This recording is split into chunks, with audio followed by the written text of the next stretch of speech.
நீ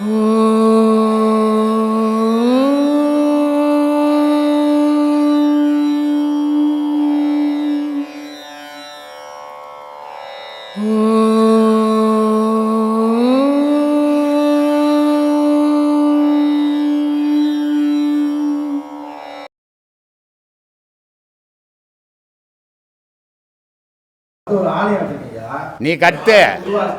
கடவுள் வந்து சொன்னார் அவங்ககிட்ட கட்ட சொல்லி. கடவுள் சொன்னார் உங்ககிட்ட கட்ட சொல்லி. ஆடா அப்பா கட்டினார கோயில், நீ தானே கட்டின, நீ தானே கட்டின. அப்போ உன் மனசில் அப்படிப்பட்ட ஆசை வந்தது. சரி கட்டிட்ட. அது என்ன சாமி வச்சுக்கிறாங்க? பிள்ளையாருன்னு அது சொல்லிச்சா உங்கள்கிட்ட? என் பேர் பிள்ளையாருன்னு ஏங்க உங்ககிட்ட பிள்ளையாரு நான் தான் என்னை வெயின்னு சொல்லிச்சா? நீ வச்சுக்கின இல்லை உன் விருப்பப்பட்டு. இது மாதிரி அவ விருப்பப்பட்டு சிவன்னு ஒரு சிலையை வச்சுக்கினான், சிவலிங்கம்னு ஒரு லிங்கத்தை வச்சுக்கினான். இது மனுஷனுடைய ஆசையை தவிர கடவுளுக்கு அதுக்கும் சம்மந்தமே இல்லை. மனுஷனுடைய இப்போ கடவுள் உருவங்களுக்கு தெரியுமா? கடவுள் உருவங்கள் இருக்குது, பலவிதமான உருவங்கள் இருக்குது. கடவுள்னால் ஒரு விதம் தானே இருக்கணும். பலவிதமான உருவங்கள் ஏன் வந்ததுன்னா மனுஷனுடைய மனம் பலவிதம். அவன் மனசுக்கு எது பிடிப்போ. ஒரு உங்களுக்கு கல்யாணம் இப்போ எத்தனை பசங்க இருக்குது? ஒரே பையனா? ரொம்ப சந்தோஷம், நல்லா இருப்பேன் நீ. ஒரு பொண்ணா? சரி, உன் பொண்ணை பார்க்கறதுக்கு ஒரு மாப்பிள்ளை வரான். அவன் பார்க்குறான், ஐயோ இந்த பொண்ணு நல்லா இல்லைங்க. அவங்க அப்பா அம்மா கிட்ட சொல்கிறான். வேறு பொண்ணுகிட்ட போய் காட்டுறான், அந்த பொண்ணு நல்லா இல்லை, அது கருப்பாக இருக்குதுன்றான். இன்னொரு பொண்ணை போய் காட்டுறான், அது கால் கோணி ஆகுதுன்றான். இன்னொரு பொண்ணை பார்க்குறான், இது நல்லா இருக்குது, இதை கட்டிக்கிறான்றான். ஆனால் பார்த்தது எல்லாம் பொண்ணு தான், அவன் மனசுக்கு பிடிக்கலையே. அப்போ மனசுன்னா பொண்ணை காட்டணுன்னு கட்டிக்கணும்ல, கட்டிக்கலையே. அப்போ அவன் மனசுக்கு பிடிச்ச பொண்ணை தான் கட்டிக்கிறான். கடவுளையோ மனுஷனுக்கு அவன் மனசுக்கு எது பிடிக்குதோ அது மாதிரி உருவத்தை பண்ணிக்கணும். கடவுள் எங்கேயுமே தான் உருவத்தை செய்து வச்சது கிடையாது. கடவுள் பேசுறதும் கிடையாது. கடவுள் பேசுறது மனுஷங்கிட்ட இருந்து தான் பேசினுக்கிறான். அதனால் உண்மையை தெரிஞ்சுக்குங்க, கற்பனையில் மிதக்காதீங்க. கடவுள் சிலைகள், கடவுள் எவ்வளோ பெரிய பொருள் இல்லை? ஒரு பிள்ளையார் செய்தானே, உளி வச்சு அடிக்கிறான், அது கண்ணு வர்றதுக்கு, மூக்கு வர்றதுக்கு, வாய் வர்றதுக்கு. கடவுள் மேலே அடிக்க முடியுமா? முடியுமா? அப்புறம் எப்படி அடித்தான் அந்த கடவுள்னு சொல்கிற? அது ஒரு கல், அதை ஒரு உருவப்படுத்தினான், அதை வழிபாடாக வச்சான். இந்த வழிபாடு ஏன் வச்சான்?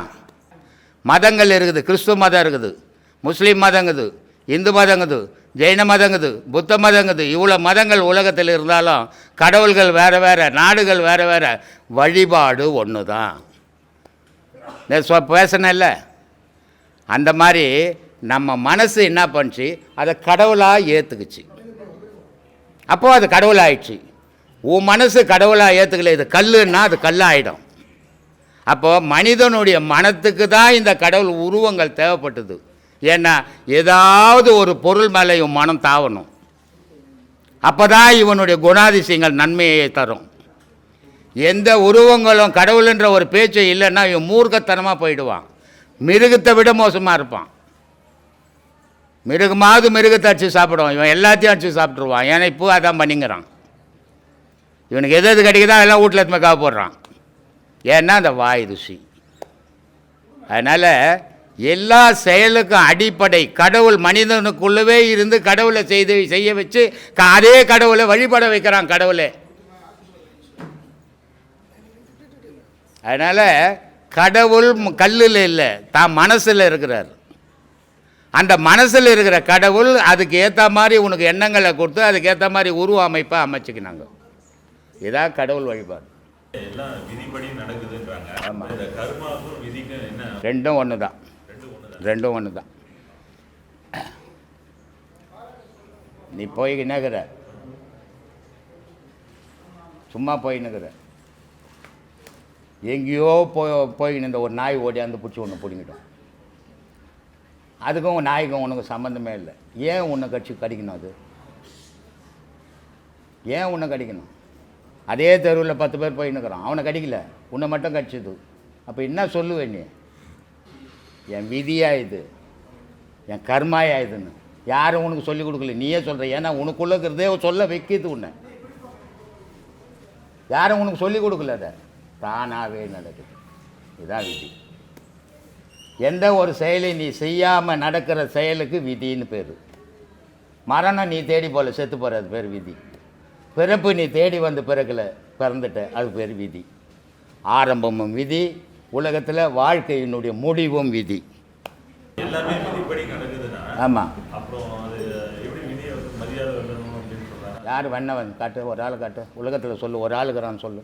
இல்லை, இப்போ அந்த நாய் 10 பேர் கிடைக்காம என்ன மட்டும் உன்னை மட்டும் விதி, உன் கர்மான்னு கேட்டியே, அந்த கர்மா உன்னை கடிக்க வைக்குது. அது நாய். எப்படி நான் வந்து நீ அழிக்கணும்னா நீ எல்லாத்தையும் மறந்து உன்னையே நீ தேடினீன்னா அது அழிஞ்சிடும். நீ உலகத்தோடு ஒட்டி வர என்ன, இப்போ என் கூட சேர்ந்தீங்கன்னா நான் கெட்டுவேன், என் கூட சேர்ந்தீங்கன்னா உனக்கு என்ன குணம் வரும்? நீ நல்லவன் தான், ஆனால் என் கூட சேர்ந்தீங்கன்னா கெட்டு போடுவேன். அது மாதிரி நான் ஒருத்தரோடு சேரும்போது கெட்டு தானே போகிறோம். ஏன்பா, ஒரு குடிக்காரன், அவன் குடிக்காரன் இருந்துட்டு போட்டோம், அவன் சௌகரியம். அது நான் அவனை பார்த்தா பயந்து ஓரமாக ஒதுங்கிக்கணும். இல்லைங்க என் ஃப்ரெண்டுங்க, அவர் என் ஃப்ரெண்டுங்க அப்படின்னு போய் சேர்ந்தீங்கன்னா மறுநாள் என்ன பண்ணுவார்? உன்னை கூப்பிடுவார். நீ என்ன பண்ணுவ? ஐயோ எனக்கு எங்கள் வீட்டில் திட்டுவாங்க, நான் வரமாட்டேன்னு. 2வது நாள் கூப்பிட்டேன், நம்ம ஃப்ரெண்டு கூப்பிட்றான், என்ன பண்ண, ஒரு நாள் போய்க்கலாமேன்னு போவேன். அப்போது சேரும்போது மூச்சிலேருந்தே ஒருத்தன் கெட்டுக்குன்னுக்குறான் இல்லையா? இதை தானே சொன்னார் சிவவாய்க்கர். சங்கு 2 தாரை 1 மங்கி சன்ன பின்னல் ஆகியால் மங்கி மாலுதே உலகில்னா. ஒருத்த மூச்சு கட்டவு மூச்சு நல்ல மூச்சு எல்லாம் கலந்து அவனுக்குள்ளே பூந்து எல்லாம் கட்டவனா போட்டான், நல்லவனும் கெட்டவனா போடுறான். சரிப்பா, இப்படி கெட்டு போச்சே, என்னப்பா பண்ணலாம், அது திருத்திக்கலாமாப்பா, அதுக்கு எதனா வழி சொல்லப்பான்னா சங்கு ஊதத்தை விட்டுடணும். இந்த 2 மூச்சை நிறுத்திக்கோ உனக்குள்ள, தாரை ஊது, உனக்கு கெடுதலே வராது. நான் ஊத தெரியுமா? சரி, இப்படி ஊதுன்னு நான் சொல்லி கொடுத்தா ஊதுறியா?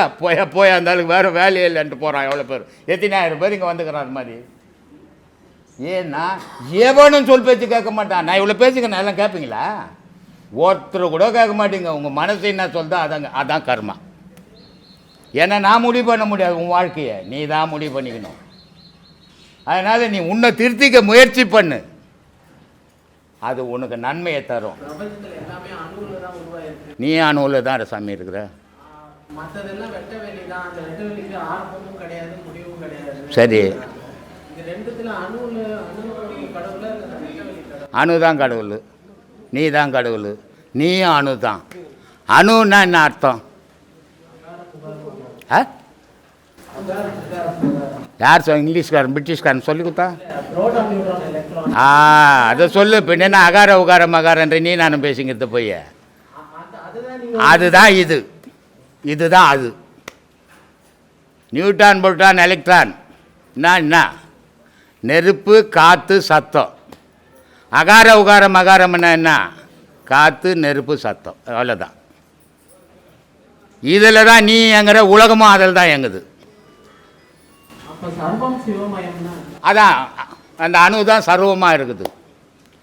அதை விட சின்ன பொருள் உலகத்தில் இல்லை, அதை விட பெரிய பொருளும் உலகத்தில் இல்லை. எல்லாம் சிவமயம். சிவமயம்னா என்ன? பேரொளி. அதுக்கு ஒரு உருவமே கிடையாது, அது ஒளி. அதான் கடவுள். உருவம் உள்ளதெல்லாம் கற்பனை. நீ என்ன அவ்வளோ சீக்கிரம் போய் ஊரையே தெரிஞ்சிக்க முடியாது, உன்னால் வெட்ட வெளியே தெரிஞ்சுக்க முடியும். நீ விஞ்ஞானியா? விஞ்ஞானியாலே ஒன்றும் தெரிஞ்சிக்க முடியல. உலகத்தில் இருக்கிற விஞ்ஞானியால் இன்னும் வெட்ட வெளியே கண்டுபிடிக்கும், கிரகத்தையே கண்டுபிடிக்க முடியல. நீ டெய்லி சாப்பிட்டுக்கணும், நல்லா தூங்கிக்கணும், வேலை வெட்டி போய் துட்டு சம்பாதிச்சிருந்தா வெட்ட வெளியே காண முடியுமா? சொல்லு. நீ எப்போ இறக்குறியோ அப்போ வெட்ட வெளியே பார்ப்ப. உன் உடலை விட்டு உன் உயிர் எப்போ போதோ அப்போ வெட்ட வெளியே பார்க்கலாம் முடியுமா? வாழணும்னு ஆசைக்குத. அதனால் இதான், இந்த மாதிரி ஆராய்ச்சிக்கெல்லாம் போயிடாத. நீ என்ன விஞ்ஞானியா? படிக்கிறியா? அதை படிச்சின்னா அந்த ஆராய்ச்சி நடத்துறேன்னா சந்தோஷம்தான். ஆனால் சராசரி மனுஷனாக இருந்துக்குன்னு உன்னை ஆராய்ஞ்ச உலகத்துக்கு ஆராயலாம். உன்னை ஆராய்ஞ்சி விளக்கம் கிடச்சிச்சின்னா உலகத்தை ஆராய்ஞ்சிடுவேன். ஞானிகள் அப்படி தான் பண்ணான். தன்னை ஆராய்ஞ்சா முதல்ல, அப்புறம் உலகத்தை கிரக சாஸ்திரம்னு எழுதணும். இன்றைக்கி விஞ்ஞானம்லாம் ஒரு 1000 வருஷம்தான்.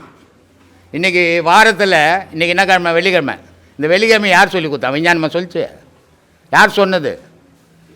ஞாயிற்றுக்கிழமைன்னு வச்சான். யார் விஞ்ஞானமாக சொல்லிச்சு? மெஞ்ஞானம் சொன்னதுதான். வாரத்தில் உள்ள நாட்களை அத்தனையும் மெஞ்ஞானம் சொன்னது தான். இன்றைக்கி விஞ்ஞானம் அதை எடுத்துக்கிச்சு. இதை எப்படி சொன்னான்? உடலை விட்டு பிரிஞ்சு அதை போய் ஆராய்ஞ்சி அங்கே பேச முடியாது, அதனால் இங்கே வந்து சொன்னோம். இதை தான் கண்டவர் விண்டதில்லை, விண்டவர் கண்டதில்லைன்னா மதியில் வேலை செய்கிற. ஏன்னா மதிக்கும் விதிக்கும் என்ன வித்தியாசம்னா, ஆரம்பமும் விதி, முடிவும் விதி. இந்த இடையில் நீ வாழற, எப்படி வாழலாம், என்ன செய்யலாம்? விதியினுடைய குழந்தை தான் மதி.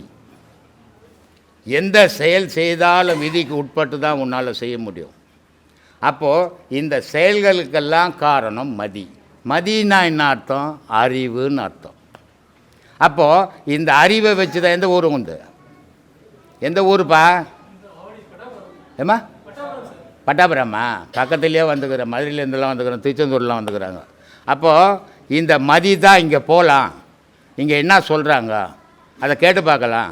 அவர் சரியாக சொல்கிறாரா, சரியாக சொல்லலையா, நமக்கு உதவுறது சொல்கிறாரா, நமக்கு உதவாது சொல்கிறாரான்னு யோசித்தது மதி. ஆனால் இங்கே போகவானா, இது நமக்கு தேவையில்லாதது அப்படின்றதும் மதி. அப்போது விதிக்கும் ஆரம்பத்துக்கும் முடிவுக்கும் இடையில் விளையாடிக்கின்னு வர்றது மதி. ஆனால் இந்த மதி தொடர்ச்சியாக நிற்குமானா நிற்காது, விதிக்குள்ளே போயிடும். அது விதிக்குள்ளே அந்த மதி எப்போ போகிறதோ அப்போ உன்னுடைய வாழ்க்கைக்கு முடிவாயிடும் அது. அதனால் எல்லாமே விதிக்கு உட்பட்டு தான் பிறப்பு. இடையில் மதியில் வாழ்ந்துன்னுக்கிறோம், கடைசியில் விதியில் போய் முடியிறோம். இதுதான் மரணம். ஏம்மா? சிற்றம்பலமா? ஒன்றுமே பற்றில்லாததுன்னு அர்த்தம்.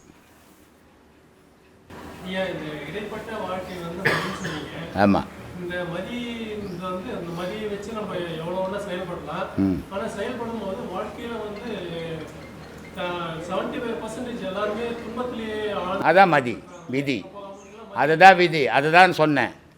விதியினுடைய குழந்தை தான் மதி. எது செய்தாலும் அது விதிக்கு உட்பட்டு தான் செய்யும். நீ எவ்வளோ தான் யோசித்து செய்தாலும் ஒருத்தன் பாரு, அவனுக்கு ஒன்றுமே தெரியாது, எதையாவது ஒன்று செய்துருவான், சக்ஸஸ் ஆகிடும், கோட்டீஸ்வரனை மாறிடுவான். ரொம்ப அறிவாளியாக இருப்பான், எல்லா வேலையும் தெரிஞ்சவனாக இருப்பான், அவன் செய்த பிச்சைக்காரனாவே போவான்.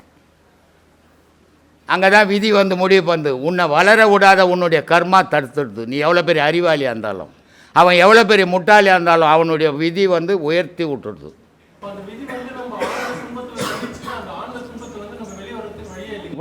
கிடையாது, அதுதான் மதி யோசிக்குது. இப்போ இவ்வளோ துன்பத்தில் இருக்கிறோமே, நம்ம இதுலேருந்து எப்படி வெளியே போகலான்னு மதி யோசிக்குது. அந்த துன்பத்துக்கு விடை காண்றது தான் மதி. அந்த துன்பத்தினுடைய முடிவு தான் விதி. சித்தர்கிட்டலாம் அந்த தகுதி உனக்கு இருக்குதா? சித்தர் 10 வயசில் போயிட்டேன், நீ எத்தனை வயசில் வந்துக்கிற? இன்னொருத்தரை ஒப்பிட்டே பேசக்கூடாது. அவங்க நிலை வேறு, உன் நிலை வேறு. அவங்க ஒரு பிறப்பில் சித்தன் ஆகலை, பல பிறப்பு எடுத்து சித்தன் ஆனான். நீ ஒரு பிறப்பில் இன்னும் 1வது கூட தெரிஞ்சிக்கல, சித்தர்களை பற்றி பேசுகிற. சித்தர்னா அவ்வளோ விளையாட்டு விஷயமா? ஏம்மா? இந்த உப்பு இல்லை, அவங்க சொன்ன உப்பு வேறு உப்பு.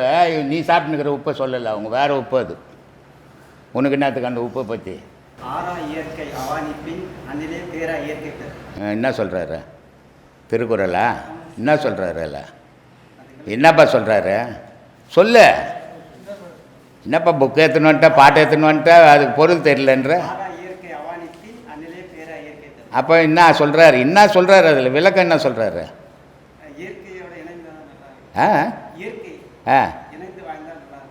இயற்கையோட இணைந்து.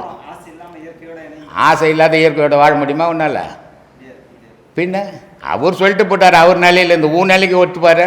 அவர் சொக்காயில் இருந்தார், நீ அவுத்து போட்டு வாயம் பார்க்கலாம் ஊர்லேருந்து. ஒருத்தரை ஒப்பிட்டு பேசக்கூடாது. அவர் சொல்கிறார், வளர்த்தலும் அழித்தலும் வேண்டாம், உலகம் பழித்ததை அழித்து விடுனார். முடியுமா உன்னால்? இங்கே சொன்னார், உலகத்தை ஒத்து போவாத, நீ தனித்து வாழுன்றாரு, இயற்கையோடு வாழுன்றாரு. அங்கே என்ன சொல்கிறாரு? ஊரோட ஒத்துப்போ, இல்லைன்னா உன்னை கூப்பிட்டு கொட்டுன்னு கொட்டுவாங்கன்றாரு. அப்போ எதை எடுத்துக்கிற சொல்லு? எதை பார்த்து போகிற? அதனால் அவர் சொன்னது அத்தனையும் எல்லா மனுஷனுக்கும் பொருந்தாது. அவங்க நிலை வேறு, உயரமான நிலை. நம்ம நிலை எல்லாத்தையும் பண்ணி போட்டு ஒருவன் கால் சட்டி எடுத்துன்னு சுற்றின்னு வரோம் நம்ம. அதனால் நமக்கு முடியாது, எல்லாரோடையும் ஒத்து தான் போகணும். நான் அதனால தான் சொல்லுவேன், இந்த உபதேசம் வாங்குறீங்க, நான் உபதேசம் வாங்கிட்டேன், நான் ஞானி, எனக்கு ஓடுவானா, பொண்டாட்டி வானா, புள்ள குட்டினா இந்த பக்கமே திரும்பாதீங்கன்டுவேன். எல்லாமே செய்யணும், எதுலேயும் நீ ஒட்டாமல் செய்யணும். அதான் வாழ்க்கை, அதான் கடவுள் வழிபாடு. வீட்டை விட்டு ஓடி போகிறது, கடன் வாங்கி துண்ணு போட்டு வீட்டுக்கு பயந்துக்கின்னு குடும்பத்தை நடத்த முடியாது ஓடி போகிறவன் தான். கடவுளை தேடி ஓடி போக மாட்டான். அவன் எங்கே போய் இமயமலையில் இருந்தால் விட அவன் எண்ணெல்லாம் வீட்டில் தான் இருக்கும், உடல் தான் அங்கே இருக்கும். அதனால் சாதனைன்றது இருக்கிற இடத்துலேருந்து சாதிக்கணும், அதான் சாதனை. ஓடி போய் சாதிக்கிறது சாதனை இல்லை, அது பயம். அதனால் ஒவ்வொரு நிலையும் நம்ம நிலை என்ன, நம்மளுடைய குடும்பம் என்ன, நம்ம வாழ்க்கை என்ன, அதுக்கேற்ற மாதிரி போகணும். பெரிய மகான் சொல்லிக்கிறாரு, அப்படி போகிறங்கன்னா நீ வீட்டில் விட்டுடணும். அது முடியாத காரியம் இல்லையா? ஒருத்தர் என்கிட்ட வந்தார், எனக்கு யாருன்னு அவருக்கு தெரியாது, நான் யாருன்னு அவருக்கு தெரியாது. டீ கடைக்கார் சொன்னார் போலுக்குது அவர்கிட்ட, இது மாதிரி பாண்டு குருநாதர் அவருன்ட்டு. அவர் உட்காந்து நேராக உட்காந்து நேராக என்கிட்ட வந்தான், சாமி நான் இமயமலைக்கு போகிறேன் அப்படின்னா. எதுக்கு இமயமலைக்கு போகிறேன்? இமயமலைக்கு போனேன் என்ன சிவபெருமான் அங்கே உட்காந்துக்கிறாரு, உன்னை வாவான்னு கூப்பிட்டுக்குன்னு. குடும்பத்தை காப்பாற்றுறதுக்கு வக்கு இல்லை, பயந்து ஓடி போகிறோம், கடவுளை தேடி ஓடி போறியா? இருக்கிற இடத்துலேருந்து எவன் சாதிக்கிறானோ அவன் தான் சாமர்த்தியசாலி. ஓடி போய் சாதிக்கணுன்றவெல்லாம் சாமர்த்தியசாலி, பயம் அவனுக்கு. குடும்பத்தை ஒரு கையில் பிடிக்கணும், கடவுளை ஒரு கையில் பிடிக்கணும். எல்லா குடும்பத்திலையும் நமக்கு வயசானவொன்னே பிள்ளைங்க நம்மளை கேட்டில் வெளியே வச்சுருவாங்க, உள்ளே சேர்க்க மாட்டாங்க வீட்டு உள்ள. இல்லை, எல்லாருக்கும் அந்த கதி தானே, உலகமே அதுதானே. அப்போ தள்ளாட்டம் வரும். தள்ளாட்டம் வரும்போது அப்போ வரும் நமக்கு எண்ணம், அது வரைக்கும் நம்ம சம்பாதிக்கிறோம், வீடு நம்ம பேச்சு கேட்குது, எல்லாம் கேட்குது, நான் தான் பெரிய ஆளுன்னு வீட்டில் இருப்போம். நமக்கு வயசாகி பாக்கெட்டில் பணமும் போய் மனத்தில் பலமும் போச்சுன்னா உள்ளே வெளியே உட்கார வைப்பாங்க. வெளியே உட்காரும்போது இவ்வளோ சம்பாரிச்ச இவ்வளோ போட்டேன், பிள்ளைங்களை காப்பாற்றினேன், இப்போ என் கதி என்னான்னு தெரியலையேன்னு நினைக்கிறப்பார். அப்போ 2 கையில் கடவுளை பிடிச்சிடணும். ஓடா யாரும் வேணா, எனக்கு கடவுளுக்குறாண்டான்ற எண்ணம் வரும். அது இப்போதுலேருந்து பழகினா தான் வரும், அப்போ திடீர்னு வராது. அதுக்காக தான் இதை பண்ணுங்கன்றது.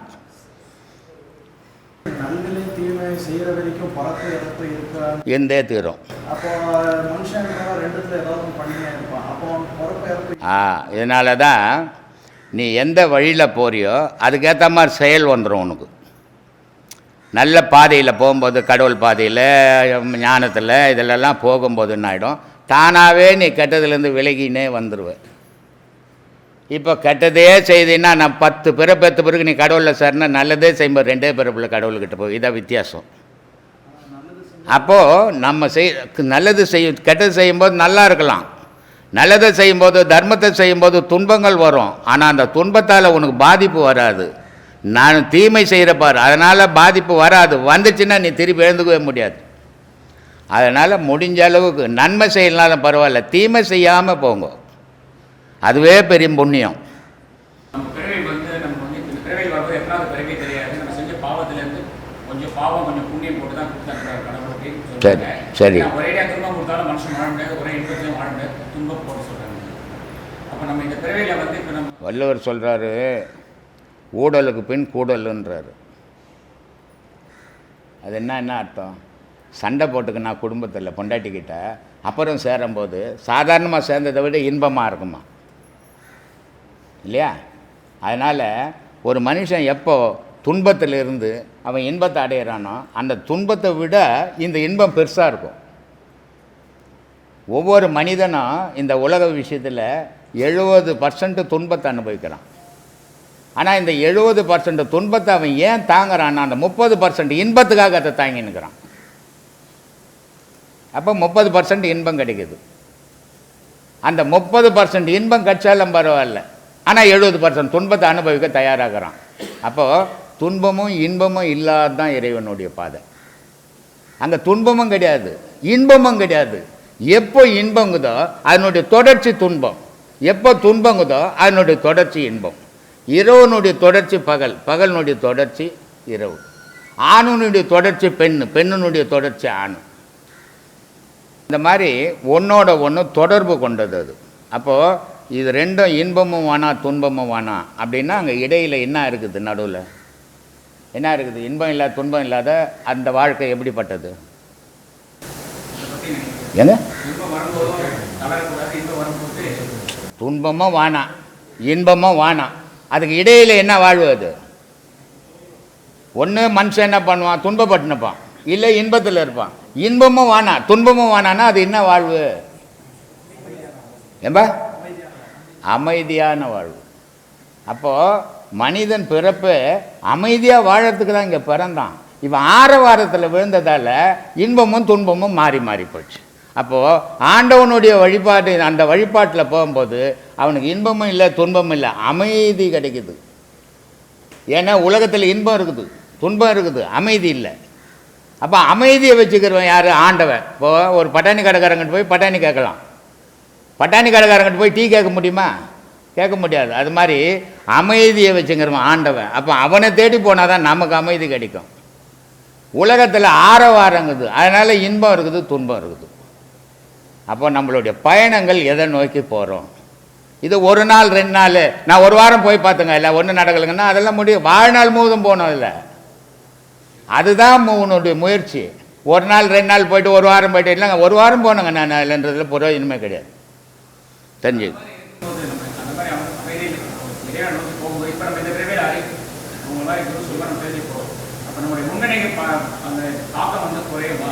கண்டிப்பாக கண்டிப்பாங்க. இப்போ ஒரு துணி போட்டுன்னுக்குறோம் இல்லையா, அந்த துணி மில்லிலேருந்து வரும்போது பல்ச்சின்னு வந்தது பால் மாதிரி இல்லையா, அதை ஒரு வாட்டி கட்டிட்டோம், நம்ம துவைக்கிறோம், கொஞ்சம் வெள்ளையாக இருக்குது, திருப்பி 2 வாட்டி கட்டணும், திருப்பி துவைக்கிறோம், அது வந்த மாதிரி இல்லை கலர். எவ்வளோ தான் துவைச்சாலும் நம்ம அது வந்த கலர் இல்லை, மாறி போச்சு. அப்போ என்ன பண்ணுறோம், அந்த வெள்ளாவில் வச்சு இது பண்ணுவோம், வேக வைப்பாங்க. அப்போ வேக வச்சா ஓரளவுக்கு வெள்ளையாக வரும். இந்த வெள்ளாயில் வச்சு வேக வைக்கிறதா யோகம். யோகம்ன்றது என்னது? வெள்ளாயில் வச்சு மனுஷனை வேக வைக்கிறது. அவன் எப்படி அடுப்பில் துணியங்களால் போட்டுட்டு பானைங்களில் கீழே அடுப்பு கொளுத்துவான், அந்த கொதிப்பில் அந்த அழுக்கெல்லாம் வெளியே வர சோட்டா மாவில். அந்த மாதிரி இந்த யோகம்ன்ற நெருப்பில் நீ செய்த பாவ வினைகள் கழிஞ்சிக்கினே இருக்கும். ஆனால் தொடர்ச்சியாக செய்யணும், இல்லைன்னா முடியாது. வாழ்நாள் முழுக்க அதை பிடிச்சிக்கணும். எதையோ வாழ்நாள் முழுசும் பிடிச்சிங்கிறிய, ஆண்டவனை பிடிக்கும் வாழ்நாள் முழுதும். சரி, ஆண்டவன் கூட வானா, உன்னை பிடிச்சிக்க வாழ்நாள் முழுதும். பொண்டாட்டியை பிடிச்ச, புள்ளையை பிடிச்ச, பேரனை பிடிச்ச, பேத்தியை பிடிச்ச, சுகத்தை பிடிச்ச, சொந்தத்தை பிடிச்ச, எல்லாத்தையும் பிடிச்ச, உன்னை மறந்திய. நீ உனக்குள்ளே இருக்கிற பொருள் இல்லைன்னா பொண்டாட்டி இல்லை, புள்ள இல்லை, சொத்து இல்லை, சுகம் இல்லை. அப்போ உன்னை வாழ வச்சுங்கிற பொருளை நீ என்னைக்காவது நினச்சி பார்த்தியா? ஒரு நாள்னா இவ்வளோ பேர் புகழ், இவ்வளோ சொத்து சொந்தங்கள் எல்லாத்துக்கும் அடிப்படையாக தானே. 5 வயசுல செத்துருக்கலாம், பிறந்த உடனே செத்துருக்கலாம், 30 வயசில் செத்துக்கலாம், இவ்வளோ நாள் உன்னை காப்பாற்றின்னுக்குதே, அந்த பொருளை மறந்துட்டோமே. இதான் நன்றி மறந்ததுன்றது. எது நமக்கு நன்மை செய்தோ அதை மறந்துட்டு யார் எதிர்த்து நிற்கிறானோ அவனுக்கு போய் நன்மை செய்துங்கிறோம் உலகத்தில் இல்லையா? இதை யோசித்தால் புரியும், யோசிக்கலன்னா புரியாது. சொல்லுங்க. தேக உணர்வே இல்லாமல் எப்படி? நான் தான் சொன்ன செத்துட்டா இருக்கலாம்பா, ஒரே பதில் தான் அதுக்கு. செத்தால் உணர்வு கிடையாது, 8 வச்சுனாலும் அங்கேயே கிடக்கும். என்னான்னு கேட்க போதில்லை, அது ஒரு வழி தான் அதுக்கு, வேறு வழியே கிடையாது. அது டாக்டரு குடலையே வயிறெல்லாம் ஆப்ரேஷன் பண்ணுறாரு, அவர் நினச்சா நெற்றிக்கண் திறந்துடலாம். முதல்ல நெற்றிக்கண் எங்கே இருக்குதா? எவன் நான் சொல்கிறதெல்லாம் பொறிக்கிற பொருளுக்குதா? விளையாட்டு விஷயம் நினச்சிங்கன்னாதா? கல்யாணம் ஆயிடுச்சா? என்ன பண்ணா வேலை செய்கிற? ஏன் பண்ணுற அந்த வைத்தியம்? ஏன் நீ பண்ணணும்? ஏன்பா பண்ணணும்? ஏன் பண்ணுற? ஏதோ ஒன்று பண்ணணும்னு ஏன் பண்ணுற? நீ பாட்டு சும்மா இருக்க வேண்டியது தானே. எதுக்காக பண்ணுறத? சோத்துக்காக பண்ணிங்கிற. அது எதுக்கு உனக்கு சோறு? நீ தான் சாக போடணும், உணர்வே இல்லாதனாச்சு, உனக்கு எதுக்கு சோறு? இதெல்லாம் செய்யக்கூடாது, சும்மா உட்காந்துரு, அதான் சுகம். 5 3 எட்டதாய் அனாதியான மந்திரம். தம்பி சொல்லிட்டாப்புல, சாமி அது நமோ நாராயணன் எனக்கு தெரியும், ஏன்னா இப்போ பிஹெச்டி பண்ண போகிறாப்புல. இது இப்போ என்னப்பா அது பிடெக்கா என்னது பிஎட் பண்ண போகிறாப்புல, அந்த ஆர்வம் தமிழ் வேலை பற்றினால. நெஞ்சிலே நினைத்து கொண்டு நீர் உரு செபிப்பீரேல். உரு கொடுக்கணுமா? நெஞ்சிலே நினைந்து கொண்டு நீர் உரு செபிப்பீரேல். பஞ்சமான பாதகம் 100 கோடி செய்யணும், பஞ்சு போல் பறக்கும் என்று நான்மறைகள் பண்ணுமே. எப்போ 4 வேதமும் ஒரு விஷயத்த அழுத்தம் திருத்தமாக சொல்லுது. அது என்னன்னா, இப்படி ஒரு மந்திரங்குது. அந்த மந்திரம் அனாதியான மந்திரம். அந்த மந்திரத்தில் அது என்ன மந்திரம்? நமோ நாராயணா கிடையாது, ஓம் நமச்சிவாயா கிடையாது, சிவாய நம கிடையாது, எதுவுமே கிடையாது. அது என்ன மந்திரம் சாமி? அப்படி என்ன தான் சாமி அது மந்திரம்? அப்படின்னா அந்த மந்திரத்தோட பேர் புரியட்ட காயம். அந்த மந்திரத்து பேர் என்னது? புரியட்ட காயம். அதுதான் அனாதியான மந்திரம். அந்த புரியட்ட காயம்தான் நமக்கு திரும்ப திரும்ப திரும்ப பிறவியை கொண்டு வந்துக்கினே இருக்குது. காரணம் என்ன? அந்த புரியட்ட காயம்ன்ற ஒரு விஷயத்தில் இங்கே நான் கவலையே நினச்சினாச்சு. பிறந்ததுலேருந்து போகிற வரைக்கும் கவலையே பட்டுன்னுக்கிறேன், அடுத்தவங்களையே குறை சொல்லின்னுக்கிறேன். இதெல்லாம் எப்படி ஆகுதுன்னா, ஒரு மந்திரம் மாதிரி உச்சாடனம் பண்ணி பண்ணி பண்ணி அதில் போய் பதிவாகிக்கினே இருக்குது. எதில் போய் பதியாதுன்னு அந்த புரியட்ட காயம் பண்ணக்கூடிய அந்த இடத்துல போய் பதிவாகுது. அது பதிவாகணும் என்னாகும்? அந்த புரியட்ட காயம்தான் திரும்ப திரும்ப பிறவி எடுக்கும். அப்படி என்ன சாமி அது புரியட்ட காயம்னா, சுவை, ஒளி, ஊறு, ஓசை, நாற்றம் அப்படின்னு சொல்லக்கூடிய இந்த பஞ்ச கருவிகள். இந்த கருவிகள்ன்றது மெய், வாய், கண், மூக்கு, செவி. ஆனால் அந்த செயல்ன்ற அந்த தன்மாத்திரைகள், இந்த கருவிகளுக்குள்ள ஒரு செயல் நடக்குது. அந்த செயல் என்னது? சுவை, ஒளி, ஊறு, ஓசை, நாற்றம். அதுக்கு பேர் என்னது? தன் மாத்திரைகள். இப்போ நாம் செய்யக்கூடிய ஒரு விஷயத்த ரொம்ப சுவைச்சு சாப்பிட்றோம். அப்போது அந்த சுவைன்ற ஒரு விஷயத்தில் அது போய் பதிவாயிடும். இந்த ஜென்மத்துக்கு இதுதான் பிடிக்கும்னு அது ரெக்கார்ட் பண்ணி வச்சுக்கும். கெட்டதையே கேட்குறேன், அப்போ அது என்ன பண்ணோம்? ஓசை என்ற ஒரு பதிவுக்குள்ளே பதிவு வச்சுக்கோம். நான் போய் அடுத்தவங்க சொல்கிறதையே கேட்டுனுக்கிறேன். அவர் என்ன சொல்கிறாரு, இவர் என்ன சொல்கிறாரு கேட்டுனுக்கிறேன். அப்போது இந்த ஜென்மத்துக்கு இதுதான் பிடிச்சிக்குதுன்னு அங்கே ரெக்கார்ட் பண்ணிக்குது. இதில் ஓசை என்ற அந்த தன்மாத்திரையில் அது ரெக்கார்ட் பண்ணிக்குது. நல்லா புரிஞ்சுக்கணும். இதில் ஒரு பெரிய சூட்சமம் இருக்குது. நம்ம ஏன் சாமி இவ்வளோ கஷ்டப்படுறோன்றதுக்கு விளக்கமே இந்த தன்மாத்திரைக்குள்ளே தான் இருக்குது. எனக்கு எது பிடிக்குதோ அது சுவைன்ற ஒரு விஷயத்தில் பதிவு பண்ணுது. நான் எதை கேட்குறேனோ அது ஓசைன்ற அந்த இதுக்குள்ளே பதிவாகிருக்குது. அந்த மாதிரி இந்த பஞ்சேந்திரியங்களை வச்சு எதெல்லாம் செய்கிறனோ அதுக்கு காரணமான சுவை, ஒளி, ஊறு, ஓசை, நாற்றம் அப்படின்ற 5த்துக்குள்ளே அது பதிவு பண்ணி வச்சுட்டு அடுத்த பிறகு அது கூட சித்தம், புத்தி, அகங்காரம் அப்படின்ற 3 பொருளும் சேர்ந்து இந்த 8ம் சேர்ந்து ஒரு வடிவத்தை எடுக்குது. அதனால தான் ஒரு தாய் பெற்ற 4 பிள்ளைங்க அம்மா என்ன பண்ணுறாங்க, 4 பேருக்கு 4 அடுப்பு பற்ற வச்சு 4 விதமான சாப்பாடு போட மாட்டாங்க. எல்லாருக்கும் சேர்த்து ஒரே அடுப்பு ஒரே சாப்பாடு போடுவாங்க. ஆனால் அந்த பிள்ளை என்ன பண்ணும், ஒன்று விரும்பி சாப்பிடும், அம்மா நமக்காக பாடுபட்டு சமைச்சிக்கிறாங்க. ஒன்று பிள்ளை நல்லா ருசித்து சாப்பிடும். ஒரு பிள்ளை என்னம்மா நீ எத்தனை தடவை சொன்னாலும் எனக்கு பிடிக்காத விஷயத்தையே திரும்ப திரும்ப செஞ்சு கொடுக்குறிய. இப்போது ஒரு பிள்ளை பிடிச்சதேன்னு சாப்பிட்டுது, ஒரு பிள்ளை எனக்கு பிடிக்கல வேணான்னு சொல்லி. இதுக்கு காரணம் என்ன? ஒரு தாய் வயிற்றுக்கு பிறந்தவங்க. இது காரணம் என்ன சாமி? ஏற்கனவே எனக்கு இதுதான் பிடிக்கும் அப்படின்னு நான் பதிவு பண்ணேன் பார்த்தீங்களா? அந்த பதிவுக்கு ஏற்ற மாதிரி இன்னொரு பிறவி கிடைச்சால் கூட இதை போட்டால் நான் சாப்பிட மாட்டேன். ஏன்னா எனக்கு ஏற்கனவே ரெக்கார்ட் பண்ணிட்டேன். அந்த பிறவியில் நான் பிரியாணி தான் சாப்பிடுவேன் அப்படின்னு பண்ணதுனால இங்கே சாம்பார் போட்டால் கூட எனக்கு பிரியாணி தான் வேணும்னு இங்கே அடம் பிடிப்பேன். அப்போது ஒரு குழந்தையோட குணம் எங்கே நிர்ணயிக்கப்பட்டதுன்னா, இன்றைக்கி நான் செய்யக்கூடிய செயல் இன்னொரு தாய் வயிற்றில் பிறந்து இன்னொரு குழந்தையாக நான் வளரும்போது என்னுடைய குணத்தையே தீர்மானிக்கிற சக்தி நான் சாப்பிட்ட அந்த ருசிக்கு உண்டு. நான் செவி வழியாக கேட்ட அந்த ஓசைக்கு உண்டு. நான் இதுதான் இந்த வாசனை தான் ஊன முகந்து பார்த்த அந்த நுகர்ச்சிக்கும் உண்டு. அப்போது என்னோடய வாழ்க்கை எப்படி அமையணும்னு யார் முடிவு பண்ணணும்? நான் தான் முடிவு பண்ணணும்.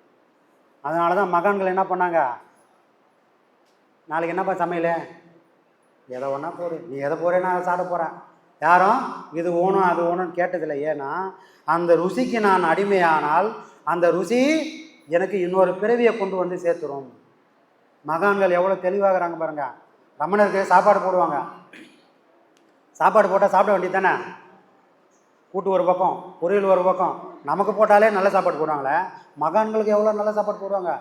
சாப்பாடு போடுவாங்க, நெய் ஊற்றுவாங்க, கூட்டு வைப்பாங்க, பொரியல் வைப்பாங்க, சாம்பார் ஊற்றுவாங்க, காரக்குழம்பு ஊற்றுவாங்க, மோர் ஊற்றுவாங்க, ரசம் ஊற்றுவாங்க.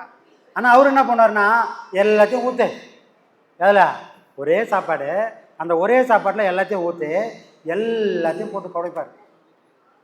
எல்லாத்தையும் போட்டு குழச்சி அங்கே எதனா ருசி தெரியுமா? இவருக்கு பிடிச்சதுன்னு எதையாவது சொல்ல முடியுமா? இல்லை நான் சாப்பிட்ட சாப்பாடு எப்படி இருக்குன்னு யாருக்காவது சொல்ல முடியுமா? சொல்ல முடியாது. அப்போனா என்ன அர்த்தம்? சாப்பிட்றேன், அந்த சாப்பாடு எனக்கு பிடிச்ச சாப்பாடு இல்லை, என் பசிக்காக சாப்பிட்றேன். அது என்னவோ சாதாரண செயல் மாதிரி இருக்கும். ஆனால் இந்த சாதாரண செயல் எனக்கு இன்னொரு பிறவியை கூட கொண்டு வந்து சேர்த்துரும். சந்திரசேகந்திர சரஸ்வதி சுவாமிகள் இருந்தார், காஞ்சி மகா பெரியவர், இதுக்கு முன்னாடி இருந்தார் இல்லையா, 100 வயசு வரைக்கும் இருந்தார். அவருக்கு பிச்சை எடுத்து தான் சாப்பிடுவார். இன்னைக்கு இருக்கிற மாதிரி கிடையாது. அவர் ஒரு ஓலை குடிசையில் ஓலைப்பாயில் தான் பத்துன்னு இருப்பார். அவருக்கு தினமும் அவர் சார்பாக ஒருத்தன் போய் சங்கராச்சாரியருக்கு பிச்சாந்தேக்கின்னு போய் பிச்சை எடுக்கணும். இப்போ பிச்சை எடுத்துட்டான். அவன் அந்த பிச்சை எடுத்துன்னு வந்து இவர்கிட்ட கொடுத்தால் அந்த பிச்சை சாப்பாடு தான் யார் சாப்பிட்ணும்? உலகம் ஃபுல்லாக தெய்வமாக கொண்டாடக்கூடிய சங்கராச்சாரியார் மகா பெரியவர் சாப்பிட்ணும். சாப்பிட்றாரு. ஒரு நாள் கீரை வந்துச்சு, நல்லா விரும்பி சாப்பிட்றாரு. கீரை வந்து விரும்பி சாப்பிடும்போது அந்த பிச்சை எடுத்துன்னு வந்த பையன் பார்க்குறான், சங்கராச்சாரியார் கீரை நல்லா விரும்பி சாப்பிட்றாரு. நோட் பண்ணிட்டான். நோட் பண்ணவொன்னே என்ன பண்ணுறான், திரும்பி போகிறான், திரும்பி பிச்சை எடுக்கிறான். திரும்பி மறுநாள் வந்தால் மறுநாளும் அதே மாதிரி ஒரு கீரை வருது. இவர் என்ன பண்ணுறாரு, ஒரு வாரம் பார்க்குறாரு, ஒரு வாரமாக கீரை வந்துனே இருக்குது. அப்போது இது ஏதோ தப்பாக இருக்குது, கீரை தானே சாமி வந்து சாப்பிட்டா என்ன? அவர் யோசிக்கிறார், இது ஏதோ தப்பாக இருக்குது. அப்போ அவனை கூப்பிட்றாரு, என்னடா பண்ண, தினமும் எப்படி கீரை வரும், இவ்வளோ நாள் அப்படி வரலையே.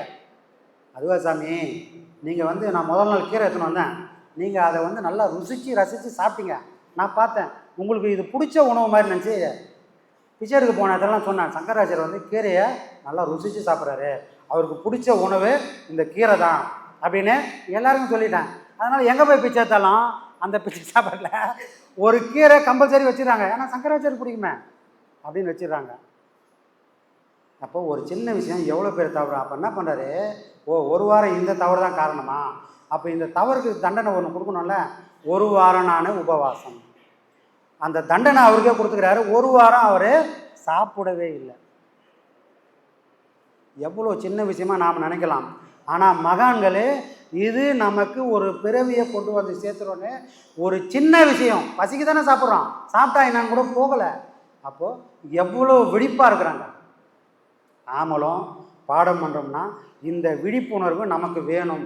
இந்த விழிப்புணர்வு வந்தால் மட்டும்தான் நான் யாருன்றது தெரியும். நான் யாருன்றது மட்டும் இல்லை, தன்னுடைய தலைவன் யாருன்றதையும் நம்மளால் உணர முடியும். ஆக எந்த ஒரு செயலையும் சாதாரணமாக நம்ம நினச்சிக்க கூடாது. ஒரு விஷயமும் நம்மளை படு பாதாளத்தில் தள்ளும். இன்றைக்கி தவறுகள் நடக்குது, தள்ளி விட்ட ஒரு தண்ணியை தள்ளி விட்டோன்னா எங்கே போவோம், பள்ளத்தை நோக்கி போகிற மாதிரி மனிதர்கள் இவ்வளோ தூரம் வந்து இவ்வளோ பாடங்கள் வாங்கியும் தவறுகள் நடக்கிறதுக்கு காரணம் என்னன்னு சொன்னால், இதெல்லாம் ஒன்றும் இல்லைப்பா அப்படின்னு அவங்க நினச்சதோட விளைவுகள் தான் இன்றைக்கி அவங்க இறங்கி போன நிலைக்கு வந்தது காரணம். ஒரு சின்ன விஷயம் நினச்சது தான் இன்றைக்கி இவ்வளோ பெரிய தவறுகள் நடக்கிறதுக்கு காரணமாக அமைஞ்சது.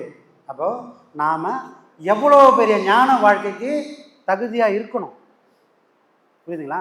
அப்போ நமக்கு பக்குவங்கள் வேணும். அப்போது நம்மளுடைய அன்றாட வாழ்க்கையில் எதையுமே சாதாரணமாக எடுத்துக்காதீங்க. சாதாரணமாக எடுத்திங்கன்னா அதுவே நமக்கு பின்னாடி மிகப்பெரிய தொல்லைகளாக அமையும். சரிங்களா?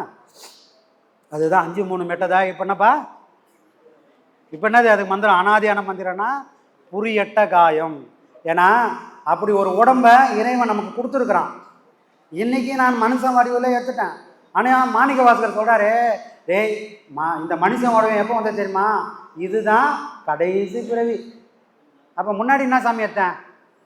புல்லாகி பூடாகி மரமாய் பல்லுயிராய் தேவராய் அசுரராய் கணங்களாய், யார் தேவராக கூட இருந்துட்டேன். அப்போது மனுஷ பிறவியை விட தாய்மையானது தான், தாழ்ந்தது தான் தேவரோட கூட்டமே. மாணிக்கவாசகர் சொல்கிறார், சாமி நாம் நினச்சிக்கிறோம் தேவரெல்லாம் சந்தோஷமாக இருக்கிறாங்கன்னு. ஆனால் தேவரும் மூவரும் காண முடியாத ஒரு வடிவத்தை இந்த ஊன் உடலுக்குள்ள காணக்கூடிய பாக்கியம் இந்த மனுஷன் வடிவத்துக்கு மட்டும்தான் உண்டு, வேற யாருக்குமே அந்த பாக்கியம் கிடையாது. அப்போ இறைவனுடைய படைப்பிலேயே உன்னதமான படைப்பு இந்த மனித வடிவம் தான். தேவரோட உன்னதமான படைப்பு. எத்தனையோ தேவர், பிரம்மாலாம் கேள்விப்பட்டிருப்போம், வரலாறுலாம் இருக்குது. சாமி இந்த கோயிலில் இந்திரன் வந்து வழிபட்டிருக்கிறான், இந்திரன் தவம் பண்ணியிருக்கிறான், பிரம்மா தவம் பண்ணியிருக்கிறாரு, லட்சுமி பார்வதினே ஊர்பட்டவங்க தவம் பண்ணிக்கிறாங்க. இவங்களாம் எதுக்கு தவம் பண்ணான்? இவங்க தான் தெய்வமாச்சே, இவங்களாம் தேவராச்சே. அப்போது தனக்கு ஒரு பிரச்சனைகள் வந்தால் கூட இந்த மானிட வடிவம் எடுத்து இந்த உலகத்தில் இந்த பூமி பந்தில் வந்து தான் அவங்களுடைய கர்மாவே தீர்க்க முடியும். அப்போ இந்த உலகம் எவ்வளோ ஒரு பாக்கியத்தை நமக்கெல்லாம் கொடுத்துருக்குது. யாருக்கும் கிடைக்காத பாக்கியம் கிடைச்சிருக்குது. யாராலும் செய்ய முடியாத சாதனையை நம்மளால் செய்ய முடியும். அதை நாம் புரிஞ்சுக்கணும். இது ஏதோ விளையாட்டாக கிடைச்ச இது கிடையாது.